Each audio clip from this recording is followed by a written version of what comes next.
வரலாற்றில் எப்படிப்பட்ட மனுஷனுக்கும் விமர்சனம் உண்டு. அதில் தளபதி விஜய் மட்டும் விதிவிலக்கு கிடையாது. அவருக்கும் விமர்சனங்கள் வந்துட்டு தான் இருக்குது. அதுலேயும் குறிப்பாக அவர் அரசியல் ஆரம்பிச்சதுல இருந்து இன்னைக்கு வரைக்கும் கடுமையான விமர்சனங்களுக்கு உள்ளாகிறாரு, தாக்குதலுக்கு உள்ளாகிறாரு, ரொம்ப மன உளைச்சலுக்கும் உள்ளாகிறாரு. இருந்தும் அதிலிருந்துலாம் வெளியே வந்து அவரோட அடுத்த கட்டத்துக்கு முன்னேறிட்டு தான் இருக்காரு. மக்களோட மனநிலையும் எப்படி இருக்குன்னா, இவர் மேலே நம்பிக்கை இன்னும் அதிகமாகிட்டே வருது. ரீசண்டாக இவரோட அரசியல் போக்கு ரொம்ப நல்லா இருக்குது. மக்களோட ஒன்றி இருக்கார். இதுக்கு முன்னாடி அவர் மக்கள்கிட்ட இருந்து ரொம்ப தூரமாக விலகி இருந்தார். இப்போ ரொம்ப நெருங்கி வந்து மக்களோட மக்களாக கலந்துட்டார். இது எல்லாருக்குமே ரொம்ப பிடிச்சிருக்கு, பார்க்கவும் அழகாக இருக்குது. ஆனால் எதிர்கட்சிகளுக்கு இது அரசியல் காழ்ப்புணர்ச்சியையும் பொறாமையையும் உருவாக்குகிறது. அதனால தான் நிறைய பேர் இவரை இன்னும் தரம் குறைவாக விமர்சனங்கள் பண்ணுறாங்க. குறிப்பாக நடிகர் பிரகாஷ்ராஜ், சத்யராஜ், சரத்குமார் இவங்கெல்லாம் ரொம்ப கடுமையாக விமர்சனம் பண்ணுறாங்க. நடிகர் கமலஹாசன் அவர்கள் ரீசெண்டாக ஒரு பரப்புரையில் சொல்கிறாரு, 2 தொகுதிகளில் போட்டியிட்ட யாருமே இது வரைக்கும் ஜெயிச்சது கிடையாது, 2 தொகுதினாலே அது தோல்வி தான் அப்படின்னு நடிகர் விஜய் அவர்களை கடுமையாக விமர்சனம் பண்ணியிருக்காரு. வெற்றியோ தோல்வியோ 2 தொகுதியில் போட்டியிடுறோமோ இல்லை 1த்தில் போட்டியிடுறோமோ அதெல்லாம் அரசியல் ரீதியாக அது களத்தில் இருக்கிறவங்களோட பிரச்சனை. ஆனால் களத்திலே இல்லாமல் ஒரு கட்சி ஆரம்பித்து அதை ஒரே ஒரு ராஜ்யசபா சீட்டுக்கு போயிட்டு திமுக கிட்ட அடமானம் வச்ச நடிகர் கமலஹாசன் அவர்கள் இதை பற்றி பேசலாமா அப்படின்னும் பொதுமக்கள் தங்களோட கருத்துக்களையும் விமர்சனங்களையும் பதிவிட்டு தான் வராங்க. இன்னொரு பக்கம் நடிகர் பிரகாஷ்ராஜ் அவர்கள் விஜயோட டிரைவர் மகனுக்கு ஏன் சீட்டு கொடுத்தாரு, அவருக்கு என்ன தெரியும், அவர் ஏன் அரசியலுக்குள்ளே வராரு அப்படின்னு கேள்வி கேட்டிருக்காரு. இதுக்கும் பொதுமக்கள், உங்களுக்கும் அரசியலுக்கும் என்ன சம்பந்தம், நீங்கள் ஏன் அரசியல் பேசுகிறீங்க, குறிப்பாக விஜயை விமர்சனம் பண்ணுறீங்க, நீங்கள் கர்நாடகாவில் போய் ஒரு தொகுதியில் நின்னீங்க, வெறும் 2000 ஓட்டு தான் வாங்கி டெபாசிட் கூட வாங்காமல் தோல்வி அடைஞ்சிங்க, நீங்கள் அரசியலை பற்றி பேசலாமா, அதுவும் தளபதி விஜய் அவர்களை பற்றி பேசலாமா அப்படின்னு எதிர்கேள்வி கேட்டிருக்காங்க. இதுவே மிகப்பெரிய நோஸ்கட்டு தான். ஏன்னா இன்னாரோட மகன் தான் இது ஆகணும் என்ற கருத்தை எல்லாருமே எதிர்க்கிறாங்க.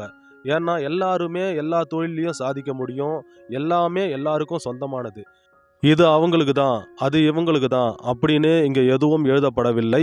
எல்லாருக்கும் எல்லாம் சமன்னு தான் எழுதி வச்சிருக்காங்க. அதுதான் சமூக நீதியும் கூட. சூரரை போற்று படத்தில் ஒரு டயலாக் ஒன்று வரும், வான என்ன உங்கள் அப்பா வீட்டு சொத்தான்னு. அந்த மீமோட டெம்ப்ளேட்டையும் போட்டு மக்கள் தங்களோட கருத்துக்களை பிரகாஷ்ராஜ் அவர்களுக்கு எதிராக பதிவிட்டு வராங்க. அது மட்டும் இல்லாமல் நடிகர் பிரகாஷ்ராஜ் அவர்களே, நீங்கள் நடிப்புக்காக வாய்ப்பு தேடி அலையும் பொழுது உங்களை யாராச்சும் உனக்கும் நடிப்புக்கும் என்ன சம்பந்தம், நீங்கள் ஏன் சினிமாவுக்கு வரீங்க, உங்கள் அப்பா என்ன வேலை செஞ்சாரோ அதையே போய் செய்யுங்க அப்படின்னு உங்களை சொல்லியிருந்தா உங்களுக்கு எப்படி இருந்திருக்கும்? அதே கருத்தை தான் நாங்களும் உங்களுக்கு முன்வைக்கிறோம். தளபதியை இந்த தொழில் தான் செய்யணும், இதில் ஏன் வந்தீங்கன்னு கேட்டதும் தப்பு, ஒரு டிரைவரோட மகன் டிரைவராக தான் இருக்கணும்னு சொன்னதும் தப்பு. இதுக்கு முன்னாடியும் இதே மாதிரி தான் ஒரு வாட்டி டீ வித்த ஒரு மனுஷன் இந்தியாவோட பிஎம் ஆகிட்டாரு அப்படின்னு விமர்சனம் பண்ணீங்க. அதுக்கு மக்கள் கடுமையான விமர்சனங்களை உங்களுக்கு எதிராக முன் வச்சாங்க.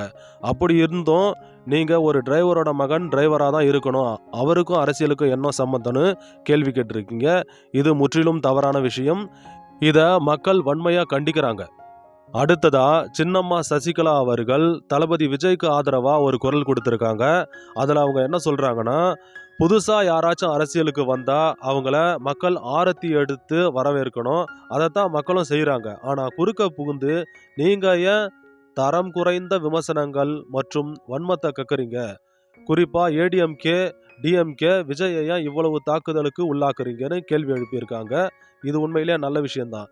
சசிகலா மேடம் மேலே நமக்கு எவ்வளவு தான் அரசியல் கருத்து வேறுபாடுகள் இருந்தாலும் இந்த விஷயத்தை ஏற்கக்கூடியதாக தான் இருக்குது. ஏன்னா உண்மையும் அதுதான். புதுசாக ஒருத்தவங்க அரசியலுக்கு வராங்கன்னா அவங்கள ஆதரிக்கணும். ஏன்னா நாம் கேள்வி கேட்க வேண்டிய ஆளுங்க ஆளுங்கட்சிகளும் எதிர்கட்சிகளும் தானே தவிர புதுசாக கட்சி ஆரம்பித்தவங்க கிடையாது. ஏன்னா அவங்களுக்கு நம்ம வாய்ப்பு கொடுக்கல, இனிமே தான் கொடுக்க போகிறோம். நாம் ஒரு வாய்ப்பு கொடுத்தா தான் அவங்க அவங்களோட எபிலிட்டியை ப்ரூவ் பண்ணுவாங்க, நமக்கு அவங்க யாருன்னு தெரியும். அதை விட்டுட்டு எதிர்கட்சிகள் கொடுக்குற ஒரு அவதூறுகளாலையும் விமர்சனங்களாலையும் நாமே ஒரு முடிவுக்கு வரக்கூடாது.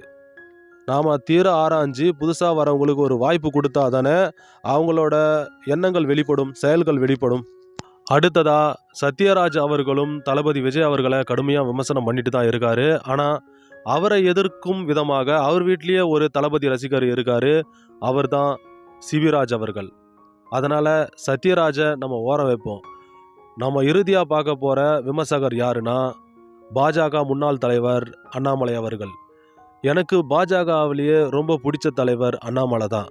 ரொம்ப நல்ல பர்சன். அவர் என்ன சொல்கிறாருன்னா, தளபதி விஜய் அவர்கள் அவரோட பாதுகாப்பை உறுதிப்படுத்திக்கணும், அவர் கொஞ்சம் சேஃபாக இருக்கணும்னு சொல்கிறாரு. ஏன்னா இதுக்கு முன்னாடி ஆண்ட கட்சிகளும் ஆளும் கட்சிகளும் புதுசாக வரவங்களை என்னென்ன பாடுபடுத்துவாங்கன்னு அவருக்கு நல்லா தெரியுமா.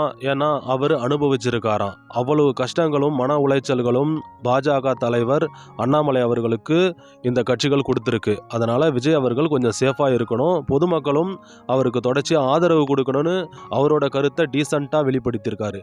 என்னதான் எதிர்கட்சியை சார்ந்தவராக இருந்தாலும் இந்த விஷயத்தில் கரெக்டாக பேசியிருக்காரு. கரூர் அந்த துயர சம்பவத்தில் கூட அண்ணாமலை அவர்கள் விஜய்க்கு ஆதரவு கொடுத்துருக்காரு. என்ன உண்மை நடந்திருக்கு அப்படின்றத ஒரு காவல்துறை அதிகாரியாக கரெக்டாக அவரோட கருத்தை வெளியிட்டிருந்தார். இப்படி தளபதி விஜய் அவர்களுக்கு அரசியல் ரீதியாக 4 பக்கத்தில் இருந்து இல்லைங்க 4000 பக்கத்தில் இருந்து எதிர்ப்புகள் வந்துட்டு தான் இருக்குது. எல்லாத்தையும் சமாளித்து அவர் அடுத்த கட்டத்தை நோக்கி போயிட்டு தான் இருக்கார். பொதுவாக விஜய் அவர்கள் ஒரு இன்ட்ரோவர்ட், யார்கிட்டையுமே பேச மாட்டார். சினிமாவில் ஷூட்டிங் டைமில் கூட யார்கிட்டையும் பேச மாட்டாராம். அவரோட பர்ஃபார்மன்ஸ் ஸ்க்ரீனில் மட்டும்தான் தெரியுமா, அந்த அளவுக்கு ரிசர்வ்டு டைப். அப்படிப்பட்ட மனுஷன் அரசியலில் களமிறங்கி இப்படிப்பட்ட மாற்றங்களை நிகழ்த்துறாரு. அரசியலில் ஒரு மேடையில் ஏறி பொதுமக்களை பார்த்து பேசுகிறதுலாம் சாதாரண விஷயம் கிடையாது. ஆரம்ப காலகட்டத்தில் தளபதி விஜய் அவர்களே 10 நிமிஷம் தான் பேசுவார், அதுவும் துண்டு சீட்டு வச்சு தான் பேசுவார்.